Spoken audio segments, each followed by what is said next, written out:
बिस्मिल्लाहिर्रहमानिर्रहीम। मैं अपने पाकिस्तानी भाइयों से मुखातिब हूँ।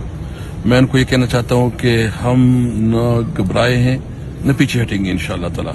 हमने कानून और आइन की बालादस्ती के लिए जद्दोजहद जारी रखनी है और ये इलेक्शन हम किसी तमाम वर्कर को कहते हैं कि आपने किसी तरह भी किसी की उस पर नहीं आना है कि कोई तशद्दुद करे। आपने अपनी सियासी जद्दोजहद पुरअमन तरीके से और कानून के अंदर रहते हुए करनी है। मैं सिर्फ इतना कहता हूँ कि इलेक्शन का टाइम है, ये हमें कोशिश करें कि दूसरी तरफ लेके जाए, इंतकामी कार्रवाई करें, लेकिन आपने सिर्फ और सिर्फ अपने कानून के अंदर रहते हुए अपनी जद्दोजहद जारी रखनी है।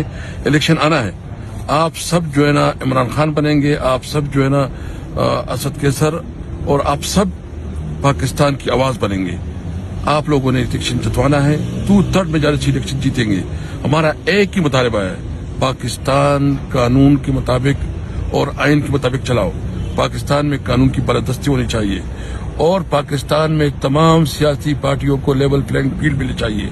जिस तरह ये सियासत हो रही है, जिस तरह इलेक्शन के लिए तैयारी हो रही है, ये कोशिश कर रहे हैं कि एक आदमी को इन्होंने पहले से वज़ीर-ए-आज़म डिक्लेयर किया हुआ है, जो कि इंशाअल्लाह अवाम उसको बुरी तरह शिकस्त देंगे।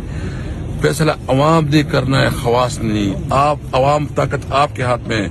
आपने पाकिस्तान के साथ देना है, इमरान खान का साथ देना है और इंशाअल्लाह पाकिस्तान में कायदम का पाकिस्तान बनाएंगे इंशाअल्लाह ताला।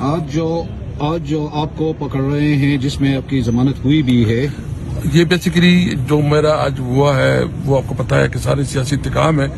इस तरह एक ही दिन में मुझे इस्लामाबाद में भी दिखाया गया है, मुझे स्वाबी में दिखाया गया और आज जो है ना चारसदा में। बहरहाल अल्लाह इंशाअल्लाह मदद करेगा। हम इंशाअल्लाह कानून और आइन के मुताबिक अपनी जद्दोजहद जारी रखेंगे।